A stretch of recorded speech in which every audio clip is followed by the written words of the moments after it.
FreedomWorks. And it's like, well, probably one of the biggest and best grassroots organizations in the country. In 2012, when Ted Cruz got elected, I went down to Dallas at a FreedomWorks rally, probably the biggest rally of the 2012 election season. But really, more importantly, the reason I'm here is because I've heard FreedomWorks has the best happy hour. This is true. We're proud of that. But this has been a busy week for us here. We had a historic meeting in the old Senate chambers this week, all 100 senators all coming together to have a conversation. And I've been asking for this for over a year. I've been saying to Senator Reid, why don't we come together and talk about some of these issues and maybe we'll find some common ground. We tend to go to Republican caucus lunch, Democrat caucus lunch, and we tend not to talk. So we came together, and the issue really was the filibuster. Most of the Democrats don't seem to care too much about the filibuster. They just want their nominees to go through. And so statistics were presented on both sides, but the Republicans basically said, look, nominees have been going through about as well as they went through for George Bush. There's not really statistically a lot of difference. Democrats, some of which just really don't care too much about the filibuster. They don't mind if it becomes majority rule. But our founding fathers thought it was better to slow things down in the Senate.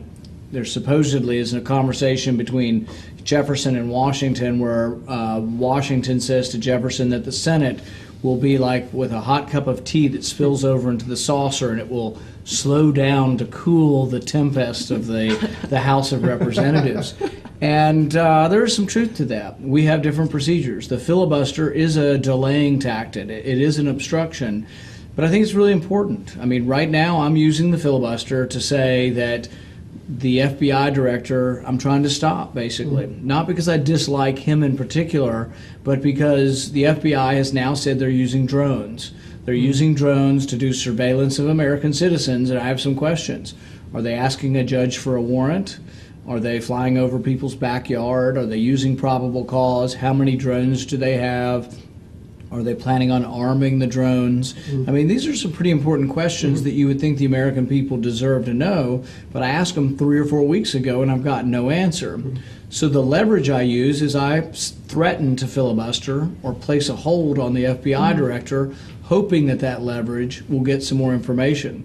We do this all the time, and I think it's a very useful tool. So I've argued strenuously that the filibuster is a good idea, that it helps the Republic. And also you have to think about, are we drifting towards the Constitution or away from the Constitution? We've been drifting away from it for a long time, so you would hope that it would be a slow drift and that by slowing things down in the Senate, it's a good idea. So that's basically what's been going on this week. There have been some fights. We won in a way. The courts have now ruled that the recess appointments of the NLRB, the National Labor Relations Board, were basically unconstitutional. That the Senate, when we say we're in session, and that the White House can't unilaterally say, hey guys, you're not in session, and we're going to go ahead and just appoint people through recess. And the court cases have actually been a pretty dramatic case, and we're hoping it goes to the Supreme Court. So we fought against seating these new nominees that we think were illegally and unconstitutionally nominated by the president. And the Democrats did pull back on it. They pulled back and they said, we're not going to put forward the two that were illegally put forward by the president. And that's sort of where we are at this point. And we'll be waiting on the court case. But I think when it's a very important constitutional question, the filibuster is an important thing to have. And so this is kind of where we are. What I'd like to do now, though, maybe is hear from some of your grassroots folks and see if they have any questions. Sure, that would be great. Our first question is from Sarah, who says, Elizabeth Cheney has announced her intention to challenge Mike Enzi. Is there any danger that the Republican Party will start to move away from conservative principles? Well, my first response when I heard that Liz Cheney was running was I said, oh, well, that's great. Is she going to run in her home state of Virginia? But no. Many of us might have guessed. Because apparently she was rumored that she was going to run last year for the U.S. Senate in Virginia, where I guess she's lived most of her life. But I think she's moved back to Wyoming to do this. But no, I'll be supporting Senator Enzi, and I think that there is a faction of our party that I think is too aggressive in their approach to feeling like we have to be involved in every war around the world. Right. And I think that war is a terrible thing and should be approached reluctantly. It's not that we don't go to war and that we shouldn't defend our country, but I think we should be reluctant. And I think there are some people within the party who may show an overeagerness or a rashness to war. And I think Senator Enzi showed a much more reasoned approach. You know, it's interesting, actually, from questions of national security that go overseas to questions of national security at home. We've heard so much in recent years, or in recent months, rather, that the administration kind of feels that it has found the right balance in terms of national security programs. And these concerns sort of metastasized at the same time as the administration was being hit with scandals about perhaps over-intrusion into the Associated Press, obviously the IRS inquisition of conservative and Tea Party groups. One of the questions we have this evening from a friend of ours on Facebook, this is David, he asks, George Bush left office with a 22% approval rating. We've got all these scandals affecting President Obama. Why has it not scratched him in the same way that it perhaps hurt President Bush? You know, I'm not sure it's not. I'm not sure exactly what the president's current numbers are, but I know in the last month he's lost 20 points with the young people. And I think hypocrisy isn't tolerated by the American youth. I mean, he said he was going to defend the internet. He said he was going to defend our privacy. He said that he was going to defend civil liberties, and it appears that he's been hypocritical on this. You know, he sent his national intelligence director to Congress, who basically lied to us and said they weren't collecting any American data or any data on American phone calls. And apparently they were not only collecting some data, they were collecting all the data on every cell phone transaction, every cell phone call. And I think that's disappointed a lot of young people. That's for sure. And actually bringing up young people, I think that's an important issue, particularly for us here at FreedomWorks, where we have a young staff and we've done our best to kind of reach out to some of those let's call them millennials that are out there and they're interested in the ideas of liberty and freedom.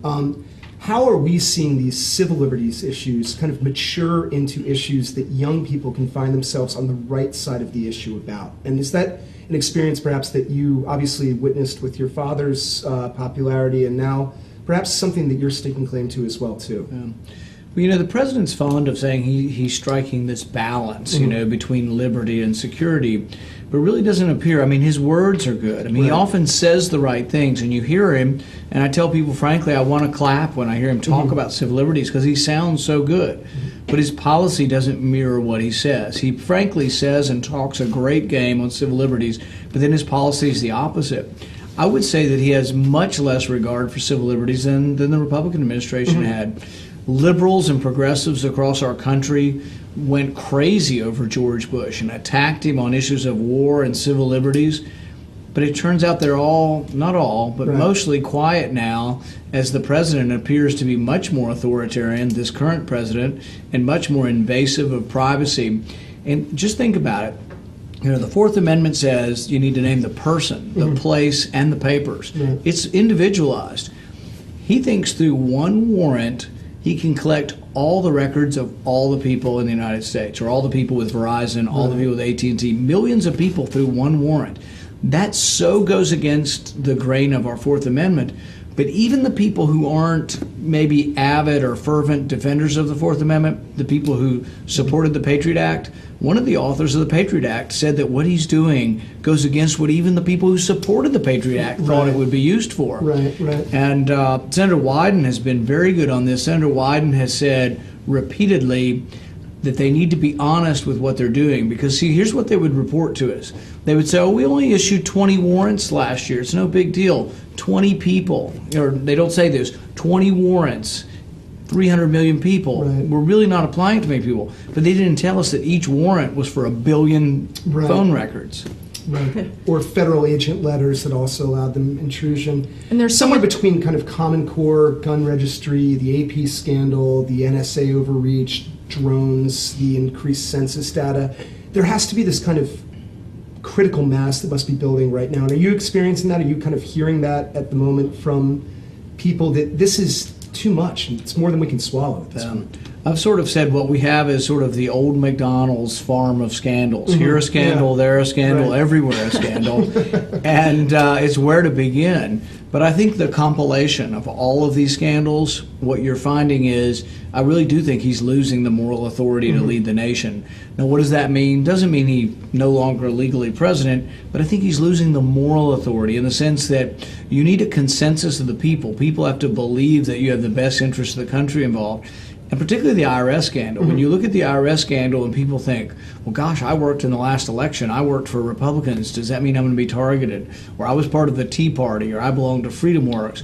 Does that mean I'm going to be targeted for that? Or let's say I'm an evangelical Christian and I want the government to stay out of my church. Does that mean I'm going to be targeted?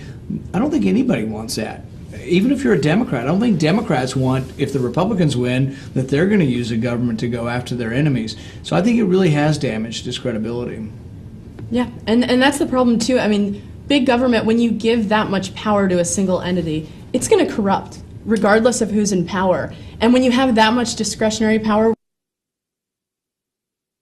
where you get to pick and choose that selective enforcement of who gets punished for whatever reason, it's a very dangerous thing, and it's interesting. I think you're right. I really like that point about losing the moral authority. Sure. Because when you can't trust, I mean, you have everybody saying, well, this is for your own good. Government, it's with the best of intentions, but people don't think years down the road that character, that person that you believe in, that's at the top of leadership is not going to be there anymore. Well, and I think you're exactly right. It's the power more than even the person. Because if the president were sitting here, he would tell you he's a good person. And I actually take him at his word. You know, for example, we had this big debate over whether he would use a drone to kill someone in a cafe. That was what my filibuster was about. I recall that. But, you know, it really wasn't so much that I believed he would actually do it. But I don't think it's enough for someone to say, oh, I'm a good person. It is about, do you have the authority and do you claim the authority? Because, for example, with indefinite detention, the law of the land that President Obama signed says that an American citizen can be detained forever, sent to Guantanamo Bay without charge, without trial, and without a lawyer. I think most Americans would be horrified if they actually knew this. But the president says, oh, I don't plan to use it. Well, that's not the way we really run government. You know, Madison said if government were comprised of angels, we wouldn't have to worry about restraint. But you really do need that restraint because maybe President Obama is a good person. What about the next president, now that we have the authority? What about what happened to the Japanese? What about happened to African Americans in 1910 and 1900 who were detained, accused, and often found guilty of crimes they had nothing to do with simply because of the color of their skin? Yeah, it seems that the kind of big government agenda puts far too much dependence on nameless, faceless bureaucrats who we depend on to be benevolent. We simply can't at this point in time. I think that may lead us to another question. This is coming from James, I believe from Facebook. So in polls on NSA snooping, Americans seem divided on whether it's a good thing or a bad thing. Have we become complacent? Yeah, I think so. And in fact, some people say the outrage is greater right now in Europe over privacy and snooping on the internet than it is here. However, I would say that young people often lead the charge on this.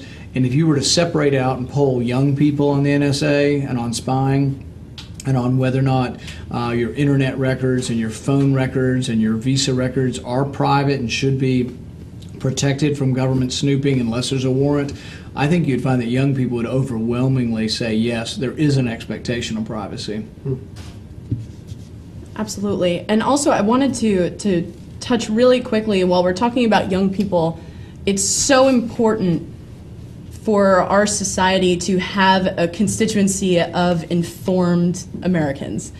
And we see there are federal takeovers, but there's also not an assault on education, but we're not providing enough choices for kids to get a quality education. I know you guys are doing a school choice event on July 30th, I believe.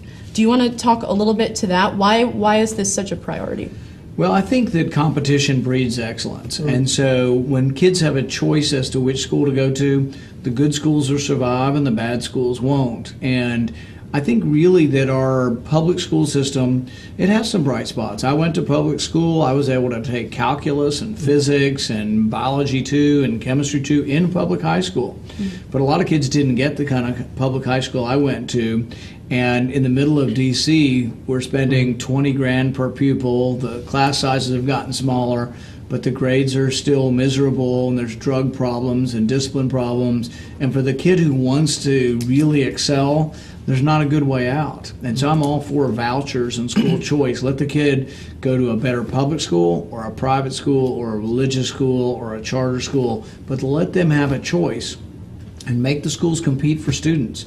Even the federal money, well, I'm really not for a federal involvement in education. As long as they are involved, let's attach the federal money also to the students and let the students take it where they want to go to school. Now, you mentioned literally in the middle of D.C., and that brings us to our next question from Sam.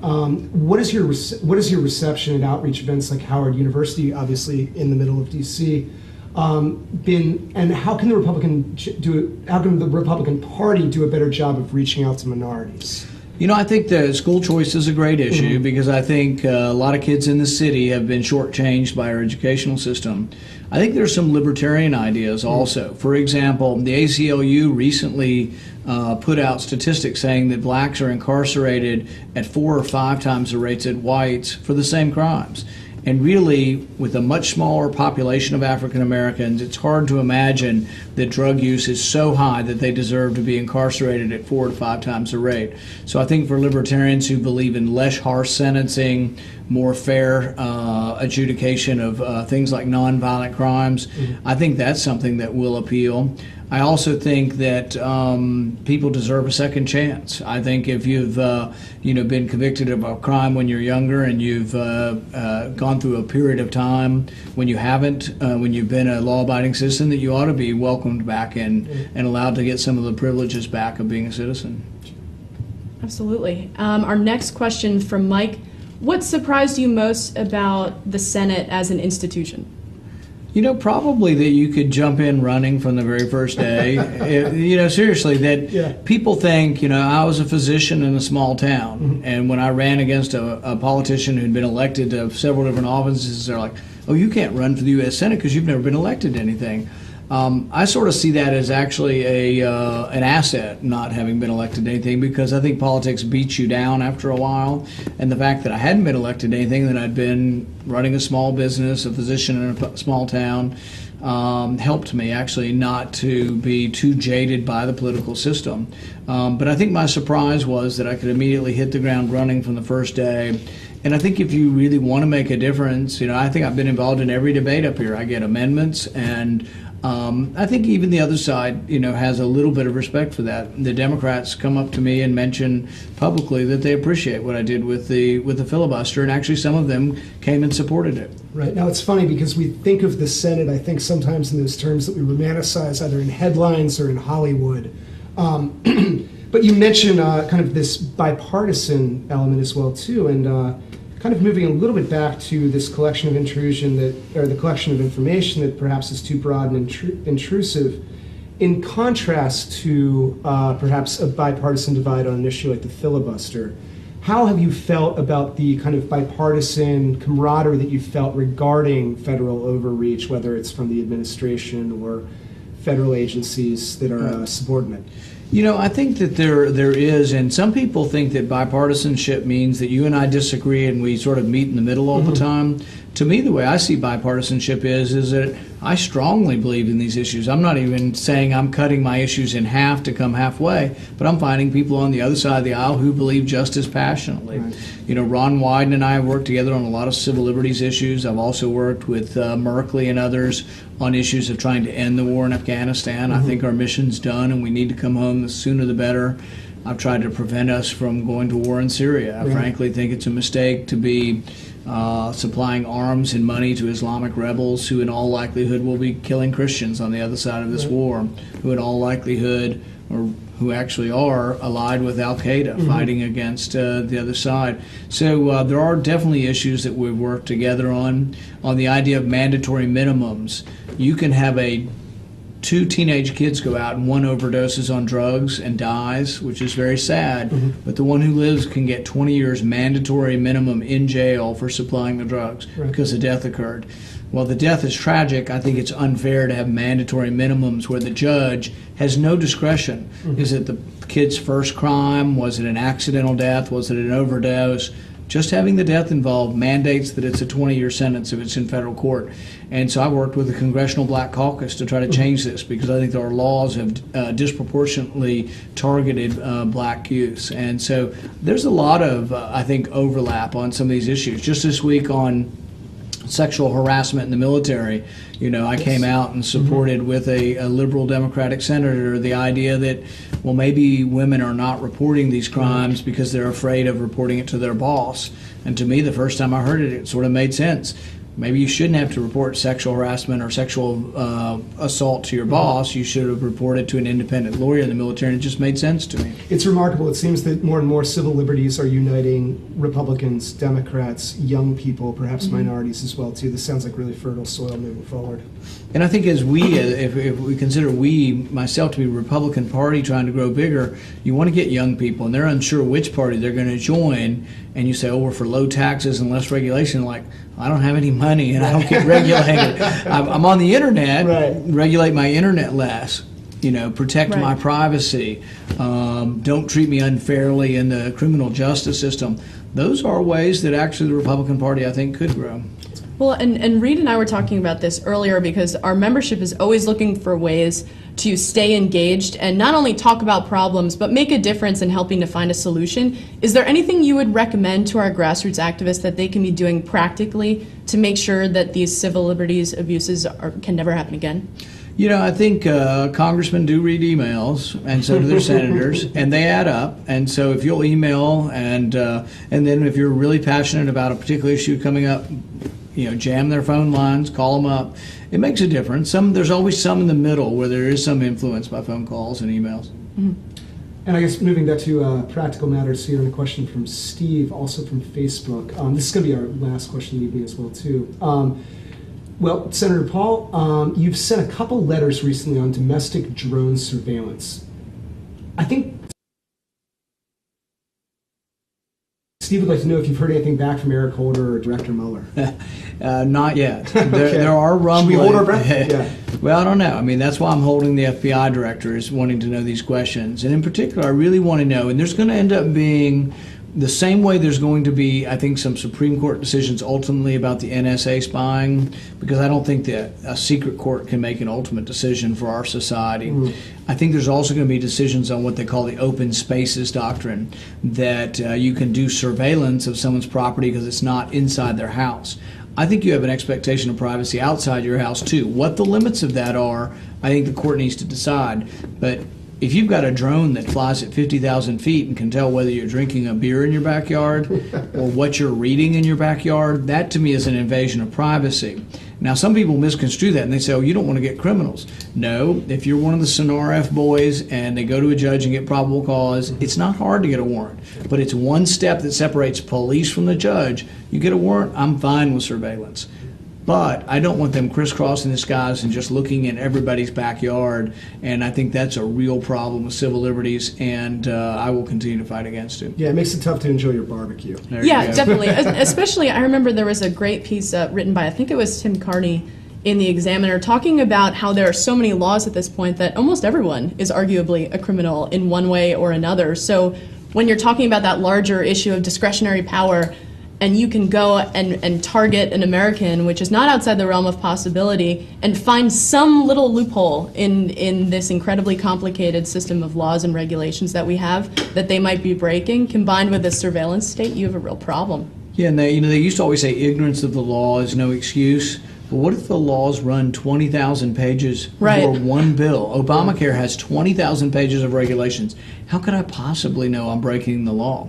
I'm still unclear what some of the ramifications will be. I mean, so some of these regulatory crimes that we put people in jail for, wetlands violations, all of these crazy things they're putting people in jail for, who could possibly know the Federal Register and know whether you're afoul of the law or not? It's funny, we were laughing today in the office here about a magician who had a I saw the rabbit story. and who was suddenly contacted by the USDA, and then who was all of a sudden concern of FEMA regarding a disaster plan to evacuate this rabbit should anything go wrong. I don't know if you heard about this. For his single rabbit, they're requesting that he have a disaster plan for what to do with it. So he hired somebody who's written a 28-page disaster plan for how to evacuate the rabbit. Sounds reasonable. Right. and the reporter gave away the magic secret in the story, too. Yeah, that I was so bummed. That was disappointing. That's the real tragedy here. Well, and I think we're running out of time here, so we have to close it out. But thank you so much for joining us tonight, Senator. And thanks everyone who is watching on the live stream, and thank you for submitting questions. You're watching FreedomWorks on Tap, and we will see you again next week.